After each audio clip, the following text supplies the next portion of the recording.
Broad Street. Oh, we are back. Oh, my God. Are we back? Because the Eagles have won. We feel good. You look good. I look good. Everybody looks good after a win, right? So we're No automatically doubt. looking good. And it's Kelly Green week. It is Kelly Green week. Ladies and gentlemen, welcome to the Fly Eagles Fly podcast. I am Corey Alexander along with Jay Bliss. That is J. Bliss. Don't be going to the J-A-Y, man, because he'll be all kinds of in your grill. All right, folks, we got a lot to cover tonight. We're going to get right to the game highlights. Even when it's misery, we'll get to those right away. But I'm going to give you a quick heads up. Here's what I want to talk about tonight because I got a special little thing for you that you got to think about, Jay. Mm-hmm. We got BG coming back. Brandon Graham is coming back. That's going to help the pass rush. I have a little tidbit on how we're going to help our cornerbacks right away, by the way. Maybe you don't know anything about that. We got some other good stats coming up about Jalen Hurts and what he did. We got some great trivia coming up, including Jalen Hurts, that you guys got to go. And again, you need the trivia because you want the merchandise. BroadStreetMisery.com. We got a lot of merch on there. If you get the trivia tonight and you put it in the comments, we will send you out some lovely merchandise. Last but not least, you got to think about, Jay, here's my surprise thing you want to think about. Who is your all-time least favorite Eagle? Think about that for a minute now. Think about that. And that's also out there, ladies and gentlemen. Who was your least favorite Eagle of all time? Think about that. We're going to talk about the end of the show. And if you win that one, too, you also get a prize. All right. Let's get into the game review, Jay. Eagles come out victorious against Minnesota. It was a little touch and go for sure. Eagles are only up by 6. Yep. So that could have been disastrous how something come down. But who thought Jalen Hurts could throw a zero blitz pickup, air ball up to AJ, who ran underneath it to seal the game. So let's talk a little bit about some other things real fast in the game review. Jalen Carter was back. Yep. You have talked about how that was good. It was Eagles are 5-2, by the way, for the 4th straight season. That's unbelievable. We haven't done that since 1947 to 1950. We've got a little bit to talk about with our 4 points and how the defense pulled together, the offense pulled together. But let's start here, Jay. We led last week with the defense, how bad they played. I think that was good to leave with that. Let's start with the game review from the offensive standpoint. Let's start there. What are your thoughts? Listen, from an offensive standpoint, the first drive couldn't have went any better. When I first saw that first drive, I'm got a twist push in there. Right. I said, this is going to be a cakewalk. I said, we're looking really good. And this is the beginning of the game. It didn't take us a drive to get it together. It was like, all right, boom, boom, boom, boom, boom. We down the field, touchdown. It looked great, great play, good improvisation by Jalen Hurts, and the fact that the offensive line held up and he was able to just say, hey, go, and just tossed it in. It looked easy.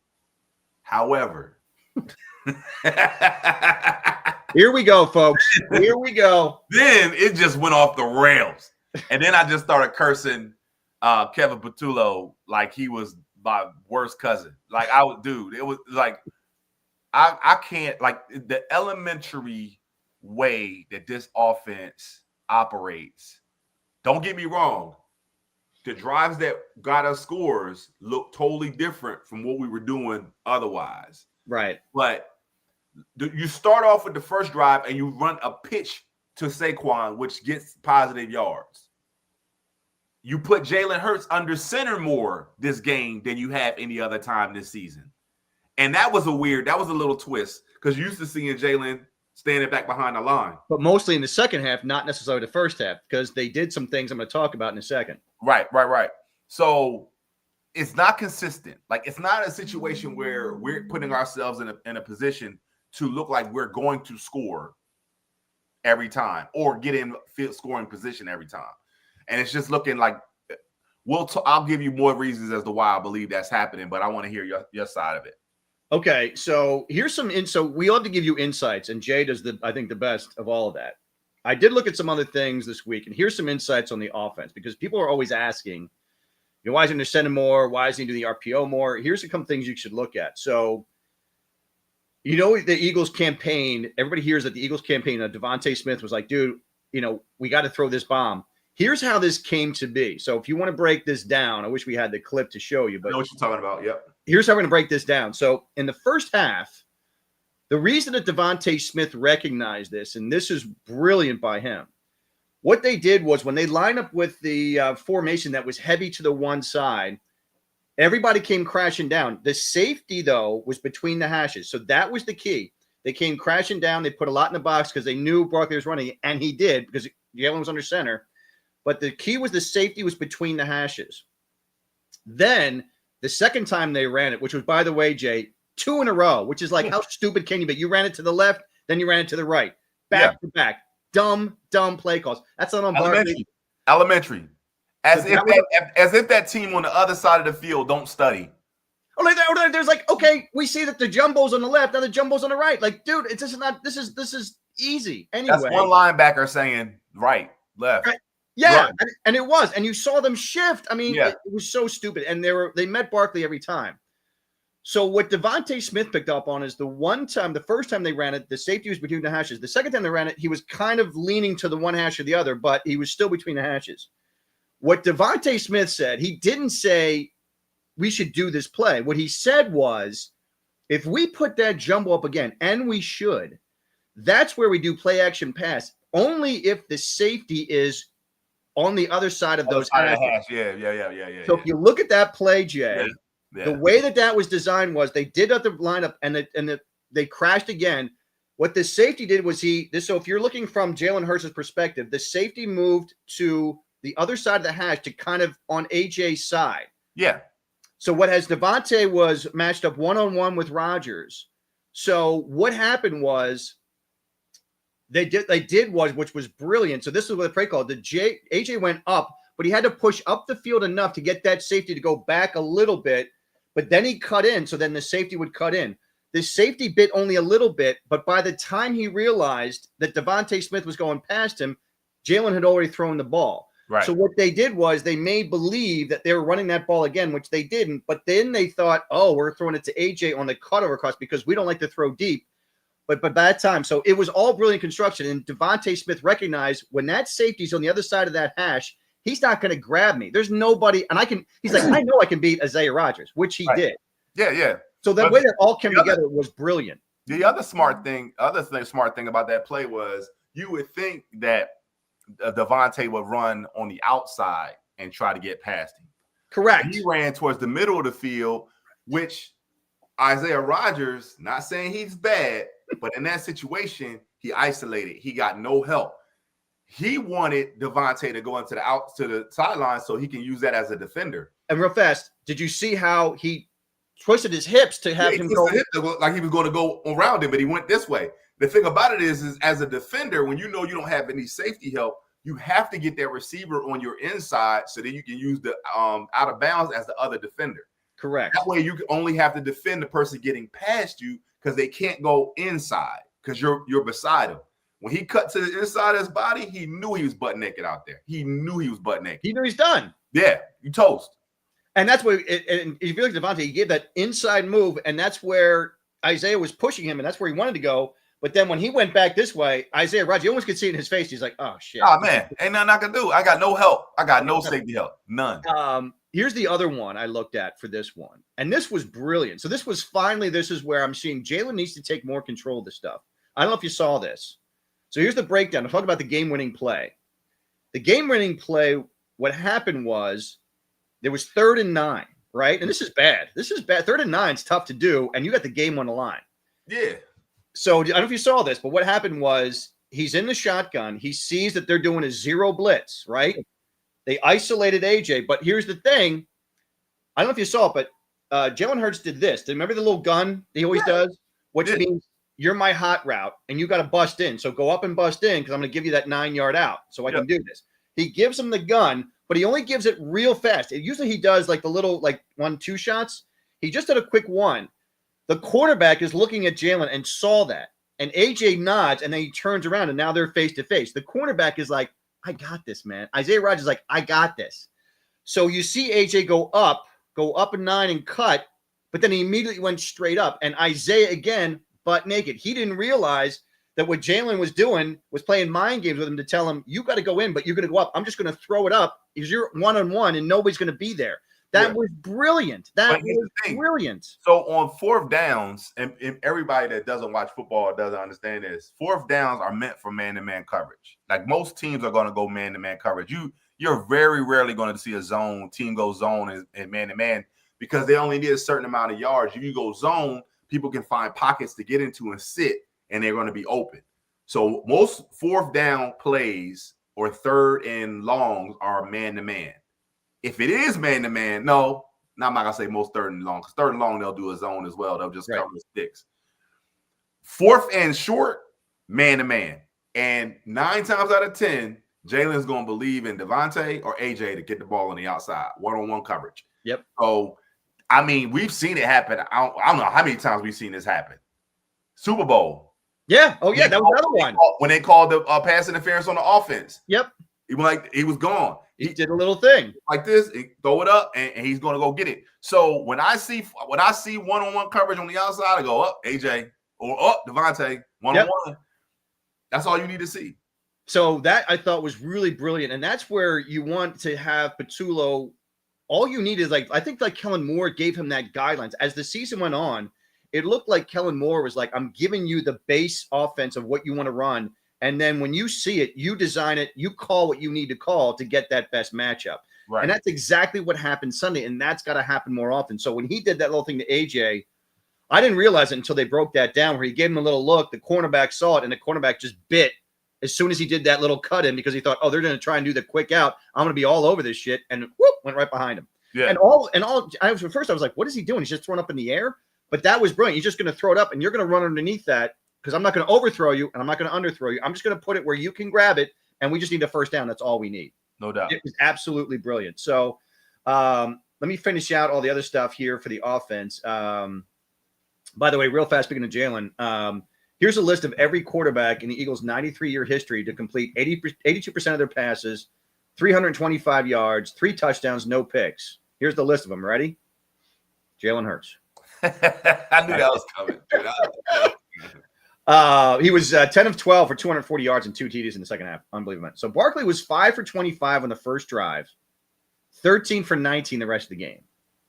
That can't happen. Yeah. Remember Barkley last year? I don't know if you saw this. Barkley last year, the amount of yards he ran just in the second half all season, just in the second half, beat like 80% of the running backs in the NFL, which is unheard of. Right. But there's the perspective I think people have to recognize.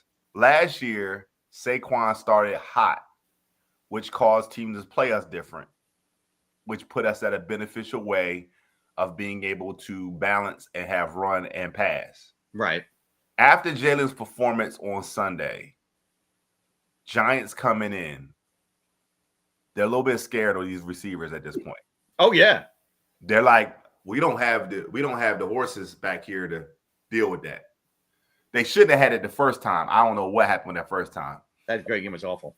But I think that Saquon does get off a little bit this game as opposed to – because they tried to do it in the beginning. It just wasn't happening. Mm-hmm. I hate the runs up the middle. Like, unless y'all figure it out. And then when I see Detroit play last night, I'm like, woo, where's that hole for us? Like, you know what I'm saying?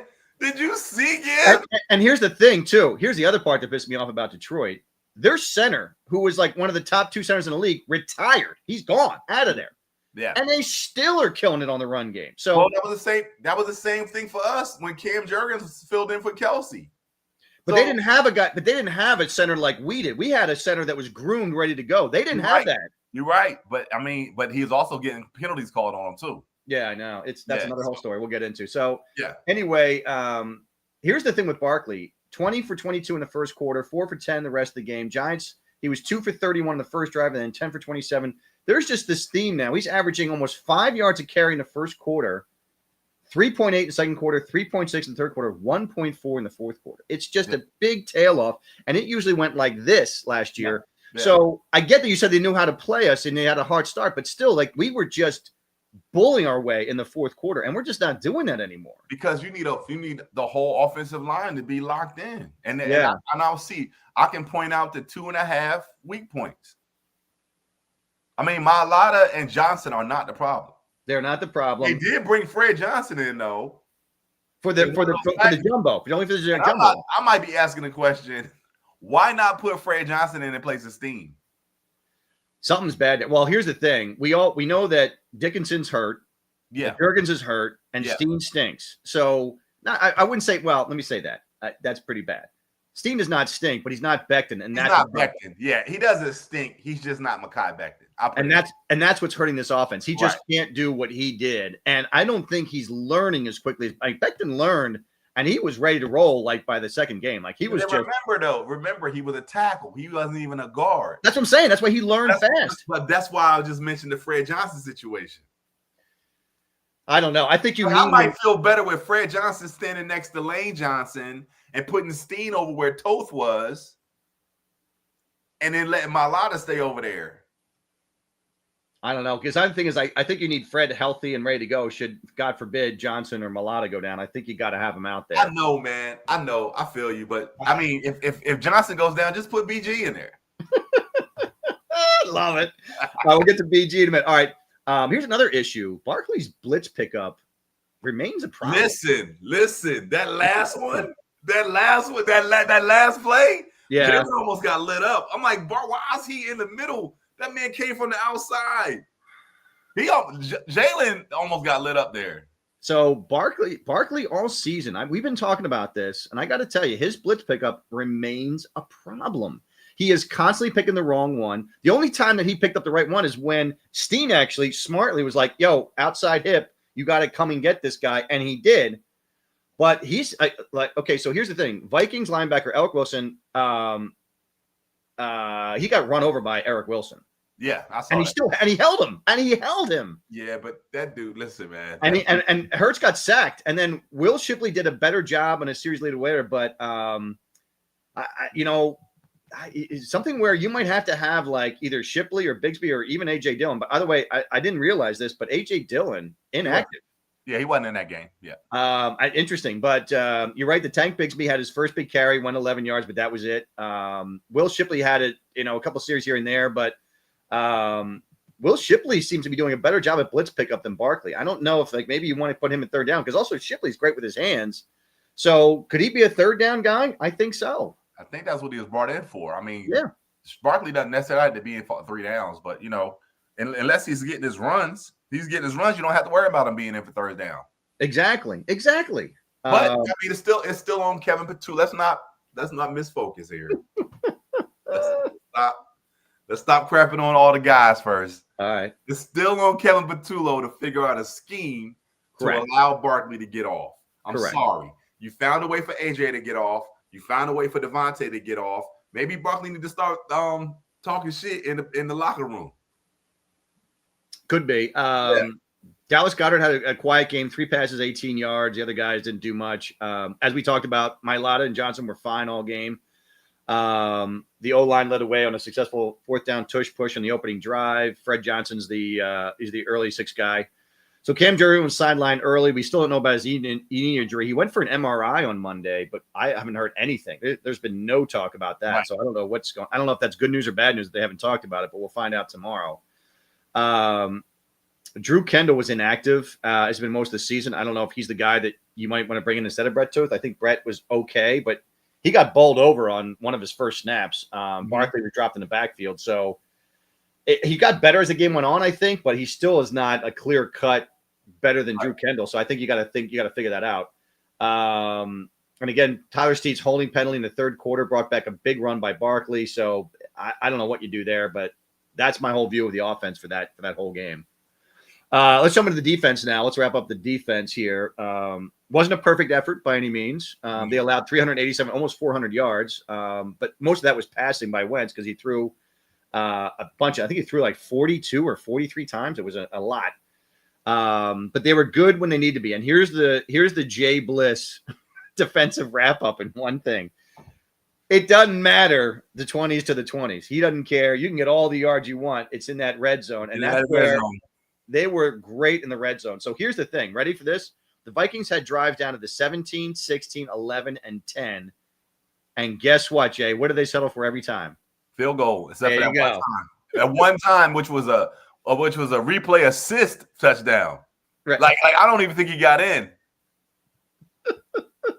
He did get in on the one time, and it's okay. But it's the classic bend don't break, and and we're okay with that. The only problem is we're still letting up like 23 points a game, and that's got to be moved down to like 17. Yeah, here's my caveat to that. Us letting up that many points isn't the defense's fault. It's the fact that the offense is going 3 and out so many times that they're on the field more. Right. So if you had a longer, so this was the part that I was trying to, the guy I was watching the game next to, I said, I don't have a worry about this game. I feel as if the Eagles are going to come in, run the ball, run the clock. That's what I thought. That first drive was 7+ minutes. When we scored, they only had 6:50 left in the first quarter. Gotcha. That's what I'm talking about. Now think about that for a second. There's 4 quarters. If you take that much time for 4 drives and get 28 points each time you do it, let's be generous. Let's say you only got 24 points. They got less than half the game to come back. Am I right? Yeah, I can't disagree with that. You're right. The biggest thing to me is they're having too much time just sitting around, and then it's like all of a sudden, I'm sorry, not enough time to be sit around the bench like last year. Last year, the defense, it was unbelievable. They were on the bench more than Ben Simmons. That was the beauty part of it. Sixers reference. Season starts tonight. So listen, let me put you on this one part 2. Go ahead. You got the defense that's out there for long periods of time. The offense is also shooting themselves in the foot by having 2nd and 12, 2nd and 11, 2nd and 14s, 2nd and 13s on a regular basis. And that comes from a dumb run play that's behind the line of scrimmage for the first play. Yep. Right. A 5-yard false start penalty. Yep. Right. After a 2-yard gain. Right. These are all happening regularly in the first half. And I'm like, how are we going to get first downs if every time we start is 2nd and 12, 2nd and 14? You only ran 1 play. How's it negative already? I'm like, can we get a 3rd and 4? Yeah. Can we get a 2nd and 1? Like, can we get it? Because if we get a 2nd and 1, that's 2 deep shots and then a tush push. Like, so there you go. And then you have the second half where Barkley's starting to get momentum, a 13-yard run, and it's like, holding Steen coming back. So not only are you not 13 yards ahead, but you're now 10 yards back. Right. So now it's 1st and 20 versus 1st and 10 from the 40. I mean, this is a problem. And this is why the defense is like, dude, are you kidding me? And they're going to listen. As soon as they say 2nd and 15, they start grabbing their helmets. They're like, we about to be back out of here on this bullshit. Yeah, Ben Simmons is like, I ain't playing. I don't care what you do. Right. So we had Carter back, which was great. He buried Wentz as he hit Wentz. He threw the Jalix Hunt. Love that. Dean looked a little rusty, but he looked back to his old self after a little while. He was a little early. I think he was trying to figure it out, but then he started playing free. He looked great. He finished with 6 tackles and 1 tackle for a loss. Jahad Campbell spent a good time lining up on the edge, but I didn't see much from him on the edge. And I know that Vic addressed that earlier this week. And he said, Campbell's still learning how to do that. Yeah. So I don't think everybody's like, well, why don't we just do those 3? I'm like, because Campbell's not ready to be that edge rusher. Nah. And the thing about it is you're not setting up for 3 linebackers. He has to get reps. Reps are what's going to make you better. You just can't walk into a basketball game and start shooting threes. That ain't what you do. What are you talking about? You know what I'm saying? Ben's like, I don't shoot at all. I don't know what you're talking about. Exactly. So, yeah, I mean, for the first time this year, ready for this? First time this year, Jay, the Eagles have finally held a team under 100 rushing yards, only because they were down most of the game, and that was more passing. Well, I didn't see them gashing us anyway. Like, I felt like a little bit. Every time they would get like a positive yard, though, we have a big hit in the backfield too. Correct. Like, they would gash us for like 8-9 yards. Yeah, the first down runs wasn't working because Jordan Davis and Jalen was there. They were like, nah, man, where you going? You know what I mean? Yeah, they would gash us for like 7-8 yards on like a second down or something. But then and then they would 2 times in a row we'd have a stuff at the line of scrimmage. So that or Wentz would throw a dirt ball or something crazy. Yeah. God. So the Vikings averaged 3.9 yards per carry, the lowest average all this year against Eagles, who came under the, they were averaging, the Eagles were giving up an average of 4.7 yards per carry and 134 yards a game. That's ridiculous. So they almost held them to a yard under their average, which was great. So let's hope that keeps improving. Yeah. And by the way, Carson, if you take out Carson's stuff, they held the Vikings running backs to 3.2 yards a carry, which was huge. The pass rush effect was pretty early. Moro Ojomo got a third down sack. Uche, they got us for you realize there's nobody on this team at that moment that had a sack from the edge until Uche did that, because the only guys who did was Zadarius Smith, who's retired, and Nolan Smith, who's on IR. So the only person that had a sack was nobody on that line. Right. But Jelix had like a half a sack or something this year, but I don't really count that. So blah, blah, blah. But Jelix Hunks had an early defensive play with a pick six. He dropped back into coverage. It was beautiful. I thought that's the kind of stuff we want to see from Vic. I think it's something where the problem I still have with this team is if Vic is going to continue to look to blitz here and there, that blitz has got to get through. I don't see our blitzes getting through. Our guys aren't getting through. Our pass rush still has to be a lot better and a lot to be desired. And BG, we can get to that now.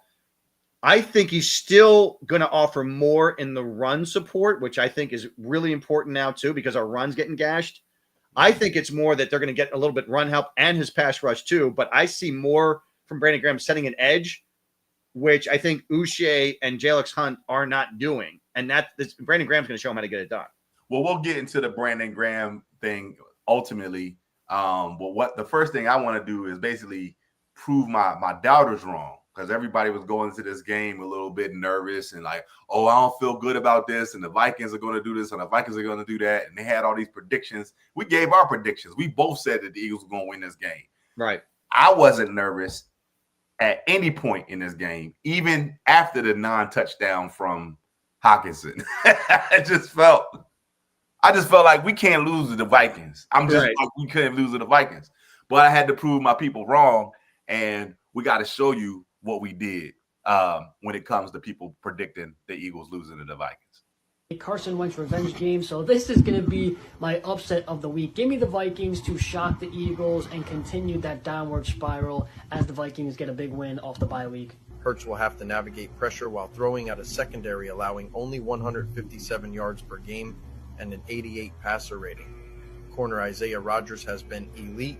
Opponents are posting a 36 rating when targeting him, but the deep rhythm just hasn't been there.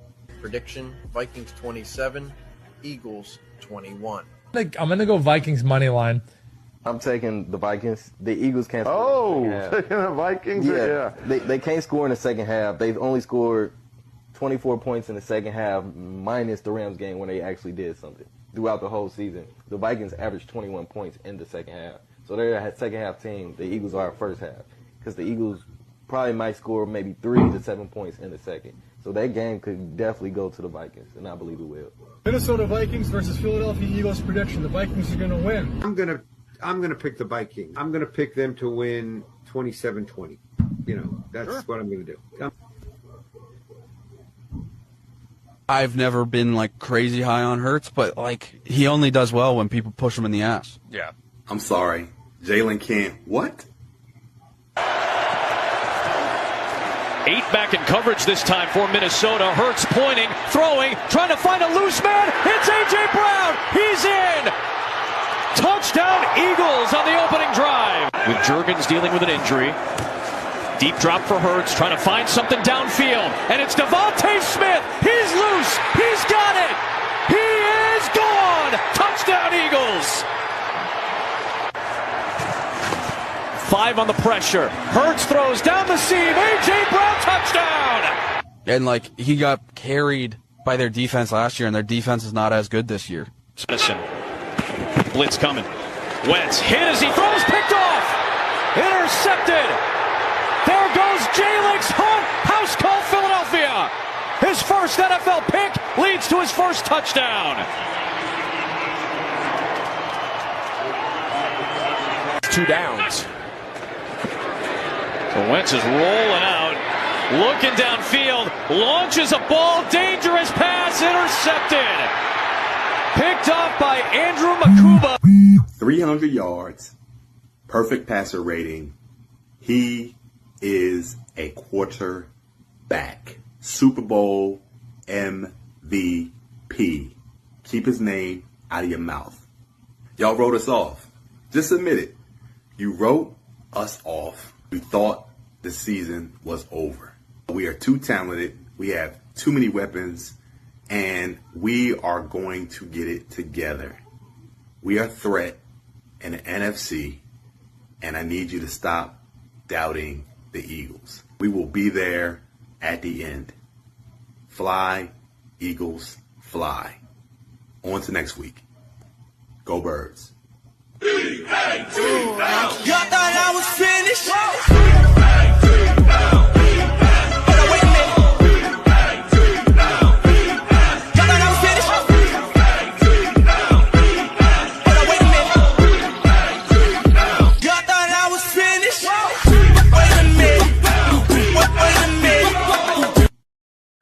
Let's get it. That's what I'm saying. I love proving people wrong.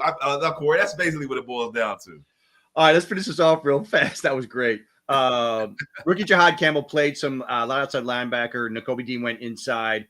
So Campbell had some edge rush chances, but didn't get home. So he finished with 3 tackles. Dean finished with 6 tackles. He was only behind in his first game. He's only behind Zach Bond for most tackles, who had 10. Okay. Bond was over the field, by the way. He's just looking as good as he was last year. And by the way, he made a tough open field tackle on a pass in the flat in the second quarter, if you remember that, but that was pretty damn good. Yeah. Adoree Jackson got the nod ahead of Keely Ringo. He didn't allow much until the Vikings receiver, Jalen Naylor, converted a third down in the fourth quarter, but Jackson got up slowly and played later and suffered a game-ending concussion. That forced the embattled Ringo into action, and a drive later, Jordan Addison just went off. So that was bad. So I guess Jackson's the better of the two, but here's my surprising thing. How are we going to get cornerback help? Well, it might be coming this week or next week, maybe after the bye, but Ja'Cory Bennett is coming back. So there's where we could we can't do any worse than anything else. And I still think he is going to be the best of the 3. So I think right now what you're looking at is he's going to come back, and I don't think they're going to trade. I think they're still going to trade for D-end help, but I don't think they're going to do anything other than bring Bennett back. Not so fast. What do you got? I think Denzel Ward is in play. That would be big. But here's the thing. Cleveland is, what's his face stayed. And that's the only thing I don't know if Denzel is going to be in play, because Myles Garrett said, I'm in. Now, Denzel Ward didn't. No. He restructured his contract and took less money. They redid his contract so that he's getting paid less. He's in play. I would love to trade both Ringo and a Jackson for Denzel Ward, and they're not going to take Ringo. I meant whatever draft picks you got to send those, but say, listen, we're going to give you Adoree Jackson, Keely Ringo. We're just going to throw it in there. We'll give you the first round pick. They'll be like, we'll give you BG. They're going to be like, yeah, we'll take BG. Quinyon Mitchell didn't follow Justin Jefferson, by the way. He wasn't targeted much by Wentz, but he had soft coverage in the fourth quarter that allowed Addison that 20-yard reception. So that was about the only thing he did wrong all game. Cooper DeJean, by the way, was up and down. He had tight coverage on Addison in the end zone. He also broke up the end zone pass to Justin Jefferson, which was brilliant. I loved it. But he let Naylor get behind him for a 26-yard gain in the second quarter. So he was a little up and down, but mostly he was pretty good. Makuba, by the way, this is from Vic. He's having a true rookie season. Yeah. He looks great one minute. He looks terrible the next. Yeah. Like he made the interception. He made the interception and he missed the tackle. Like, you know what I mean? Yeah. He later whiffed on a huge sideline tackle attempt, and Jefferson turned out to what it should have been a short catch into a 40-yard pickup. So that just cannot happen. Right. Blankenship, I thought, played pretty well. He got beat by Addison on a third down conversion in the red zone, but otherwise he kept the middle pretty secure. Eagles had a busted coverage when Addison got behind Mitchell in that zone coverage for 37 yards. So I'm not sure whose responsibility that was, but other than that, mostly they play again. They left of those big, 35 yarders, 40 yarders, whatever it was, but between 20 and the end zone, ain't nothing happening. Right. Xavier Gibson was finally activated. He had 5 kick returns for a 25-yard average. Shipley had averaged 29 on 2 returns, so I still think Shipley's a better returner. Jake Elliott was right on a 42-yard field goal attempt, so special teams a little I didn't like that miss. His first miss all season, but he made all his extra points. Brandon Mann averaged 48 yards on 3 boots, so his average was a little low, but that's okay. Eagles did not have a single punt return. No surprise there. No. I swear to God, they do more waving than a guy who brings in airplanes. He just be like, yep. Like, dude, I don't think the guy's bringing in jets, but, DeHodson just does not even want to run at all. Latu was flagged for another illegal combo block in third quarter. I swear to God, if they get one more personal foul on these things, I'm gonna lose my shit. Yeah, the special teams are a problem too. So, I mean, discipline's got to come in from somewhere. You know what I mean? But they can't keep shooting themselves in the foot. So that is the special teams. I thought they were up and down a little bit. So, by the way, Elliott's next kickoff landed short of the landing zone, and there was another penalty. Vikings got the ball at the 40. Also cannot happen. You cannot give them an extra 10 yards. So you got to work on that too. Here's the thing with coaching. Everybody wants, so this is going to follow up, and we'll get into our stats and our top fives and our 4 points. My biggest thing with the coaching is I always second guess Sirianni a little bit, and I don't think he's good or bad. I'm not saying that. You always second guess him a little bit, but you look at the 2-5 start in 2021. Yeah. You look at the lapse of 2023. Yeah. The 2-2 start last year, and then look at the 2-game losing streak this year. And guess what happened every time? They made the playoffs, and they looked pretty good afterwards. Mm-hmm. So whatever he's doing it right. Yeah, so I mean, coaching to me still right now, at least for the head coach, is still getting an A because I don't know how he does it, but this guy seems to rebound better than Charles Barkley. Well, it's not hard to rebound when you have enough talent on the team to do so.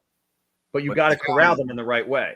But the talent the talent can overshadow the huge mistakes that's being made, and it's bailing them out. You know what I'm saying? Yeah. You can't live like that because you've seen what happened in 2020. Like we've seen what happened in 2023. Right. So, it all can come to a head or they can all get better from it. You know what I mean? Now, let's go into BG coming back and why we think that this could be huge for the team as a whole. Number one, I'm not expecting BG to come in and be this world changer. He's not. He supposed to be what Zadarius Smith could have been for us. Yes. And that's all we was asking Zadarius to do. Don't get me wrong. Nolan Smith got hurt. Zadarius had to do a little bit extra. If BG had been here the whole time and Zadarius Smith was still there, Zadarius Smith might not have retired. Right. He might not retire. But BG is going to come in. He's going to coach up a Uche. He's going to coach up a Jalix Hunt. He's going to get them to do what he needs them to do on the other side. And when he's not in the game, to keep things consistently pressure on the quarterback. The little things that you might be able to do. You might not get there, but if you go here, this tackle has to move in this direction, and the quarterback can see that they're getting pressure and move off the spot. Like all those little things. And I think that is nothing but positive things are going to happen. I just pray for the man's health. I pray that he stays healthy and that he just makes a play every now and again. You're right that the intangible that BG will bring to this team is the on-field coaching. That's something the talk alone. Well, yeah, but putting all this trash talk aside, which he is famous for, right, or infamous, that intangible of his on-field coaching, telling at the last minute, Jalix, you're going to do this real fast because I'm going to do this, and this is going to get us to the quarterback. That's not something you're getting from Uche and Ojulari and all those other guys. It just ain't happening. So you need somebody like Brandon Graham to do that. So I agree. Right. All right, let's get to our 4 points tonight. Yeah. We got to get into it. So 4 points. Give me your first 4 point. Chicks love the long ball. I love that. That's very nice. Very nice. Throw them deep passes. Let's go. And I was a pitcher in high school, so that tells you what. Yeah, I didn't get the check. So good. That's good. My first 4 point was the defense much better. Again, they gave up 400 yards, but they did what they had to do when things came down to it. And that, to me, was the big difference between the Giants game and that game, is that they said, hey, we'll make them score field goals, not touchdowns. We're going to keep this game close. Love that from the defense. What's your number 2? Please, please, please improve upon your play calls. Yes. Like, it has to make sense. Like it has to make sense. 3rd and 14, why are you running the ball? Like, do something. Set up a screen pass. Do something. Like first down, you going -2 yards on first down. So now you automatically know you're gonna have to pass the ball on second down. Why are you running it again in the same direction in the same slot? Like you got -2, now you got -1. Like, what are you doing? So better play calls has to come through. Yep, I like that a lot. I thought Hurts was, speaking of improvement, Hurts was improved. I think, as I said, I pointed out early why he has improved. I just don't think he was seeing the field a certain way because his dynamic between the first and second halves has just been so dichotomous that I don't know what's going on. Maybe it's the play calling, whatever it is, but he's just been so uneven. And this game, he had a little rough going the first half. He obviously had a nice first drive, but he had a little rough going. The second quarter was not good, but you saw in the third and fourth quarter, his mindset was just totally different. And I think if that stays consistent the rest of the year, I don't think you're going to stop this offense. That's really what it's going to come down to. All right, number 3 for you. Number 3 is just offensive penalties.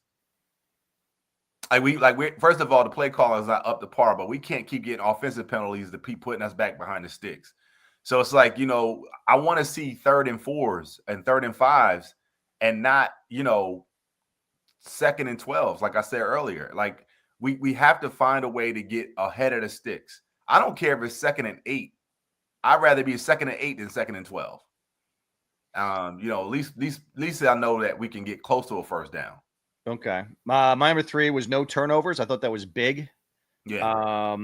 Not turning that ball over was the big difference between the Giants. Because remember, we were driving on that Giants game. If he throws a touchdown there, that's a different ball game. Yeah, 2 turnovers, different. Yeah. A huge difference in that game. So this to me was a huge difference. And the Eagles got to learn that your biggest asset to being 4-0 was no turnovers. That was huge. Right.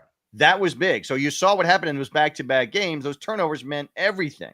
Mm-hmm. So that was big for me. And I think that's got to, again, consistency is what's got to happen. Give me number 4.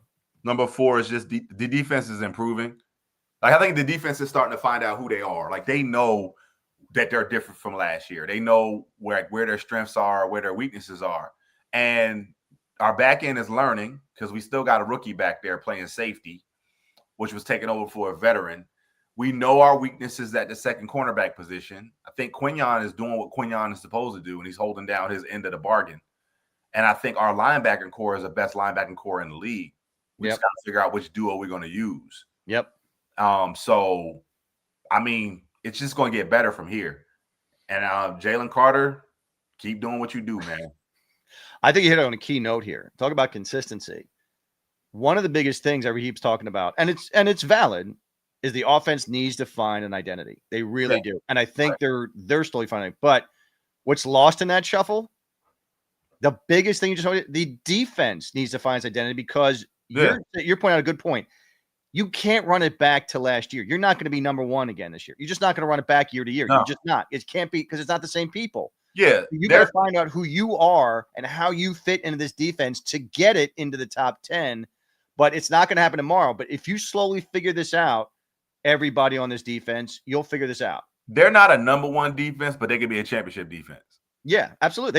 They can get to themselves close to the top 10.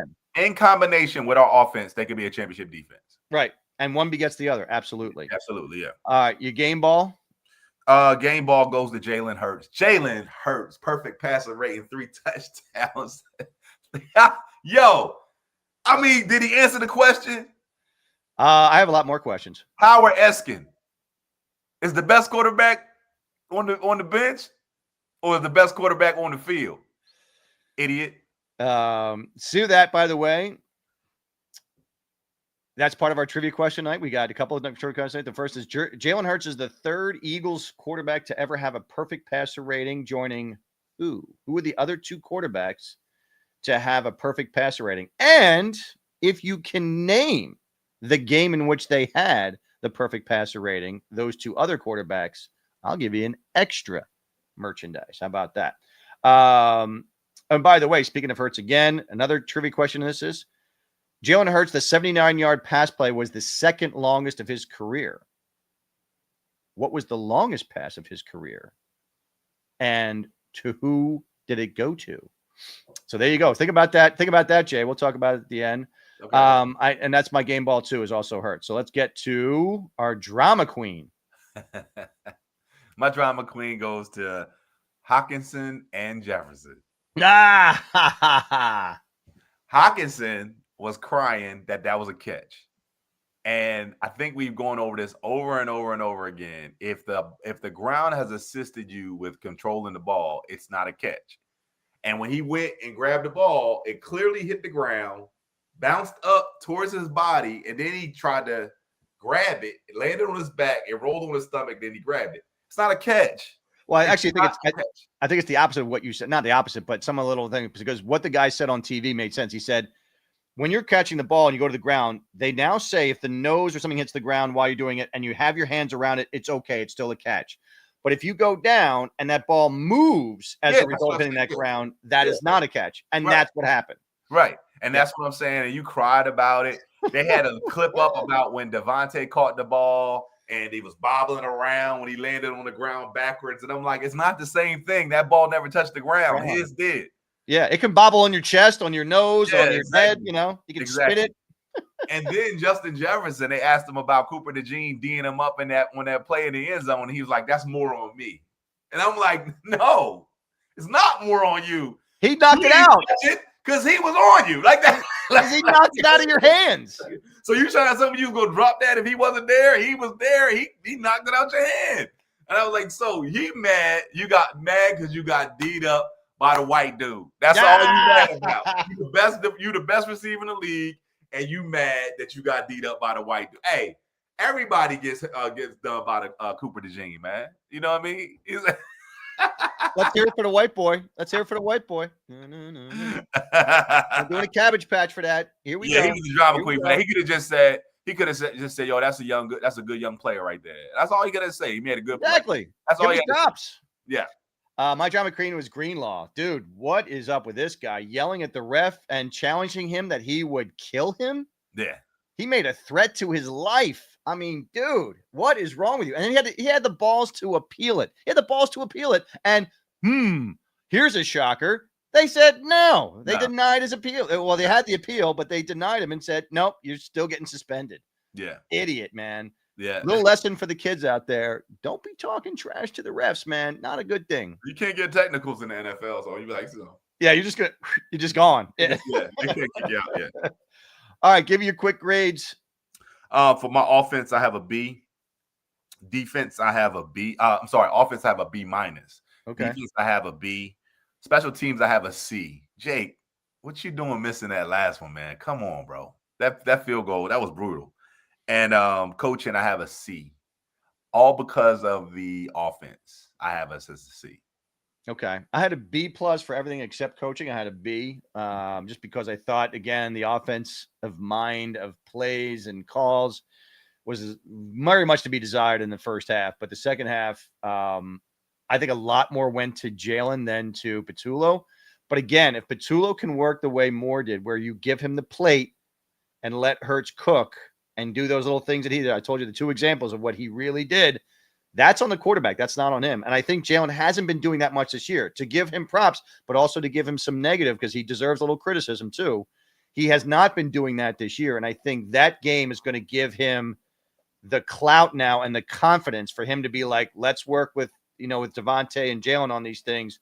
And we can now do our little eye test and get it done the way we need to do. I loved all that stuff. That was really impressive. Yep.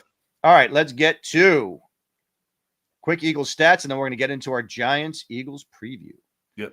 Top five. I was going to get to that. I just remembered that. So real fast to last week. What was your top five real fast last week from 1 to 5? Last week, my top 5 goes down like I had the Colts, Eagles, Bucks, Green Bay, Steelers. Okay, last week, no Eagles. Tampa, Green Bay, Colts, Pittsburgh, Denver. And last week, ESPN and NFL both had Tampa as their number 1 team. So let's get into this week's top 5. Let's start with your number 5. Rams. That's my number 5 too. I like it. All right, number 4 for you. I have the Lions. The Lions at 4. Okay. Yeah. I got the Bills at 4. I still like them a lot. I don't. Go ahead. Number 3 for you. I have the Chiefs. at 3.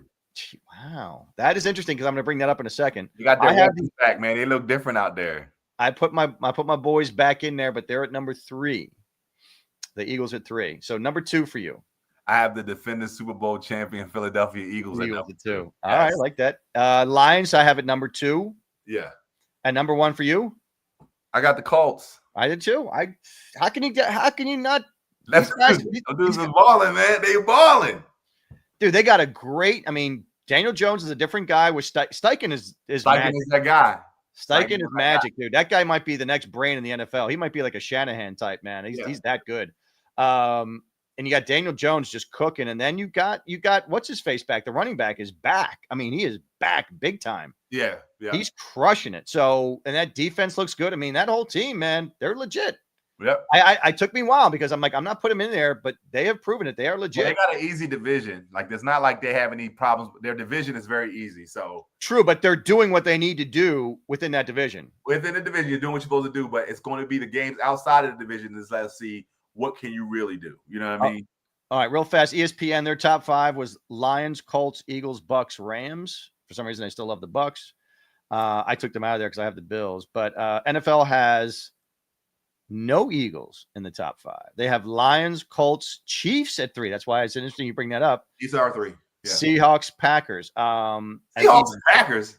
Seahawks and Packers. Are you crazy? Over the Eagles. First of all, the Packers are not better than the Eagles. And the Seahawks are definitely not better than the Eagles. Yeah. But trust me when I tell you, keep doubting us. Keep doubting us. They had Eagles at 6, by the way. I don't care. I know. Let you know. But I thought that was interesting because, look, are the Chiefs the Chiefs? I don't know. Right now, they look a little up. No, this is why I put them at 3. Because Rice came back? No. Here's the thing. You got to look way before that. You saw what the Lions did last night. Right. The Chiefs stopped all of that. Their defense stopped all of that. I'm going to say St. Brown, he didn't do all that against the Chiefs. They didn't have the run game like that against the Chiefs. The Chiefs caused turnovers. Now they got the offense back too. On top of that defense that shut the Lions out or shut them down, had them crying, had them whining, with the refs. Are you kidding me? Nah, I'm sorry. Listen, when I saw the Lions last night, what they did to the Bucks, a team that we beat too, right?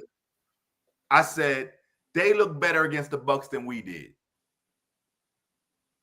So I would put the Lions ahead of the Bills. The Bills' deep offense looks like our offense. They struggle at times. They don't really know what they're doing. You got Josh Allen throwing interceptions, but he's the media darling. They put him at an MVP conversation and just gave him the MVP last year. He ain't playing like no MVP quarterback right now. Dude, the Buffalo Bills are the 3rd best offense in the NFL. How are they like the Eagles? Listen, they don't look confident to me. I don't look at the Bills and go, oh man, they look like they can beat everybody. Now I'll give you this. Buffalo is outside the top 10 in passing. Didn't they lose to the Patriots? Yeah, they have 2 losses. They have 2 losses. All right.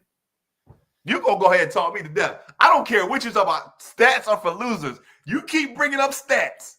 I'm telling you facts. I'm looking at the eye test. The Bills can't beat the Eagles right now. They cannot. I gave you stats the past 2 weeks, and Eagles lost the past 2 weeks. So stats were for losers, by the way. Yo, that's the thing. You keep looking at these stats. The stats would have told you, like we said saw in that video, the stats told you that the Vikings are supposed to beat the Eagles. Right? Yeah, well, the stats also told us the Eagles were supposed to beat the Giants, too. All right. Okay. What you got, stat boy? I love when a plan comes together. That's another white boy.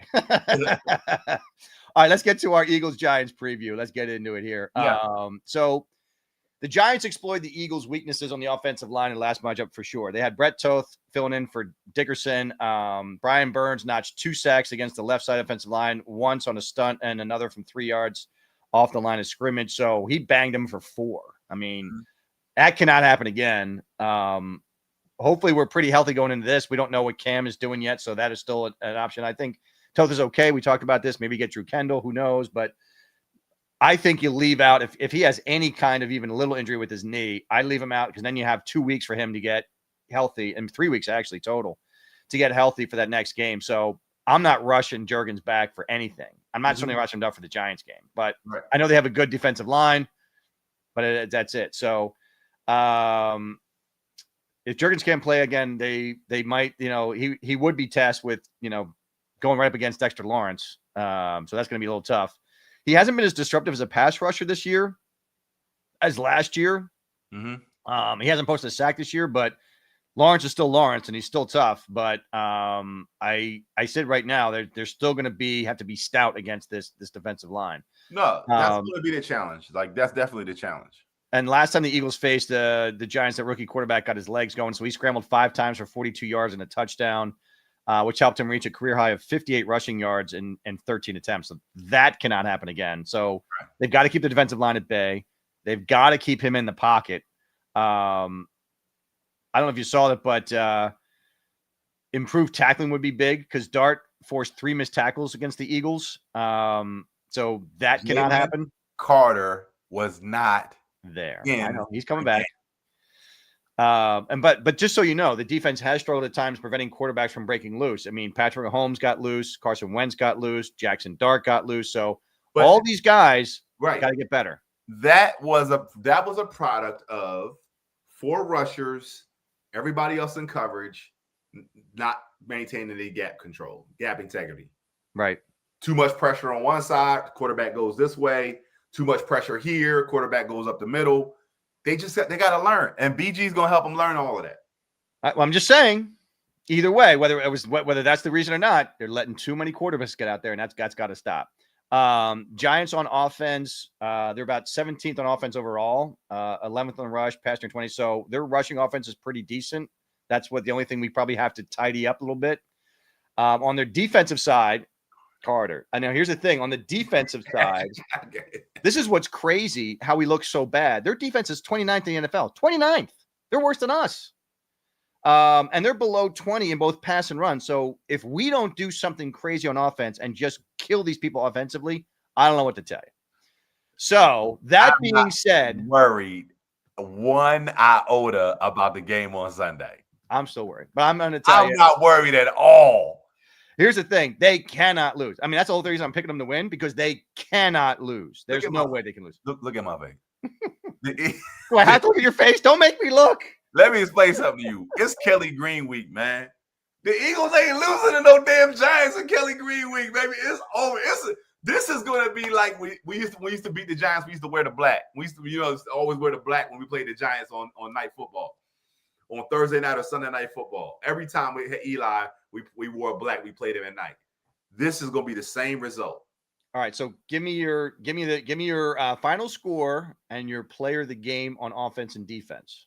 Eagles 35, Giants 10. And your player of the game. Offensive player of the game, Saquon Barkley. Defensive player of the game, Jalen Carter. All right, I'm gonna go Eagles 31 because I think the offense is gonna get better. I still don't see them breaking out, but I'll go 31. I think the Giants get 13. I think they get 1 touchdown, but they get a couple field goals, and then that's it. On offense, I'll give you somebody that's going to be. I believe they're going to use this, and I hope they do. But I believe with that pass rush, they're going to look a little shorter stuff, and I think Dallas Goedert's going to be the star of the game. I really think he's going to be the star of the game. I think they just exploit that middle of the field because they're going to rush. They're going to do a quick hit, and I think that Dallas is going to be the beneficiary of that. On defense, this is what I think. I think that the player of the game out of nowhere finally is going to be Blankenship. I think Blankenship's going to have 2 picks. Oh wow, that's a huge. That's easy. I think Jackson Dart. If you write on this, we're gonna pull this back out of the archives. All right. White guy. Yeah. White bias on this, but go ahead, man. But I think you're going to see black guys. Go ahead. It's only fair. I got to even this shit out, folks. I got to even it out. You got to go the white and the black. No, but I think because I think they're going to pressure Jackson Dart because of Carter. I believe they're going to put more pressure on him this time, and he's going to start throwing things. And remember how sneaky Blankenship can be, and he just hasn't been that way this year. I think his sneakiness will come back this game. Yeah, he's had his moments in the past, usually the seal games in the fourth quarter, but I'll keep my eye out on that one. But like I said, I don't have any worry whatsoever on Sunday. All right, so here's your trivia. We're going to end up with a trivia night. So Jalen Hurts is just the third Eagles quarterback to have a passer rating. Who were the other two, and what games were they? If you can figure that out, it'd be great. 79-yard pass play to Devontae Smith by Hurts. It was his longest pass play since when? Because there was a one that he did previous to that, maybe a while ago, maybe not. But what was his longest pass play, and to who was it thrown to of all time? By the way, Devontae Smith had a career high 183 yards, including 152 in the second half. That's the most yards of any Eagles receiver since who? Who had the most yards before that? And see if you can figure that out. Last but not least, Marcus Mariota in 2018 with the Titans and Joe Flacco with the Ravens 2016 both beat the Eagles before they joined the Eagles. But who was the last quarterback to beat the Eagles after playing here? Can you remember that? That's pretty damn good. So there's your 4 trivia questions for tonight. If you get any of those, put it in the comments. We'll send you out some great merchandise. Look at BroadStreetMisery.com for all of your merchandise choices. So get it in there. Be the first to put it in there. We don't care if you cheat. It's all good. But you got to get all 4 because I want to hear all of them. All right? And you can also catch us every time on Apple Podcasts, on Spotify. We're also on Facebook, Instagram, TikTok, and YouTube, on X. Catch us on all those platforms. Check it out. We're going to have some great clips coming up every week. So catch us. Give us your thoughts. We'd love to hear from you. As always, keep in touch during our live broadcast and afterwards. We want to hear you. So every week we're here, 9 o'clock, Tuesday night. We wrap up the Eagles. We talk about the NFL. We talk about everything you want to talk about. Come hit us up. All right. As always, I'm Corey Alexander along with Jay Bliss. And we will see you next week, 9 o'clock Eastern Standard Time. God bless you. Good night. Go Birds.